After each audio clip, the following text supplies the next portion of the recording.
everyone as an individual needs to be treated as an individual, not as a collective team, because each individual has a personality and a character that is different from each individual. We all have our own genes, we all have our own characters, and your job is to find out the best way of dealing with that individual's character and personality. So on the first scale that we do at a football club would be profile the player, which would be a psychological profile on what is he as a person, what is he like when he's in the public eye, what is he like when he's quiet and when he's at home, like I mean. And lots of people ask me, how do you do that? Well, we don't actually do it. Many years of study. I've evolved a questionnaire that gives you the answers to the questions that you're asking. And of course, myself personally, 12 years ago, got profiled from my sports psychologist. And to find out whether it was right or not, I took it home to my wife and said, "Who is this player, darling?" And she said, "That's you." So that convinced me that this was a good thing. And then as time goes on, you link that profile with the personality that you assess on a day-to-day basis as a manager. So it gives you an early indication on how to handle this player, how to approach him, how to get the best out of him. And that's what you got to do today, and treating everybody the same is just not on. To come into underperforming teams is a difficult task, because you come in midway through the season,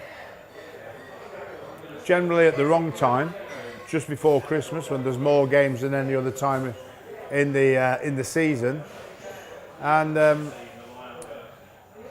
you find out where the problem is, and you rectify that problem as quick as you can, or the biggest problem. So if you look at Everton, for instance, Everton they let in 28 goals in 8 games. So the first priority was to say to the team, we have these talented players, but when you're out of possession, you just don't defend properly as a team. So that's what we're going to work at first. And once we stop those goals going in, it would mean that instead of needing 2 and 3 goals to win a game, we may only need 1 or 2. So from that point of view, that is the basis of what we... And then you have to look at each individual player to see what system is he best suited at. What is the team best suited to play? And then, of course, it's lifting confidence of the players that is low, and making sure that they're enjoying training, they're enjoying what to do, they understand what they need to do, and you've got to do that almost immediately. And if you get that right, then you can push on through and out of trouble. You hope you get an initial response, here's the new manager, I must play better so we can get selected in his team. That will soon wear off, and then your coaching style, your management style, your staff will start integrating a more structured programme to deliver consistent performances. The hairdryer treatment comes from an absolutely unacceptable performance by the team. And you would hope that that would be very few and far between. Past experience, Everton, probably twice.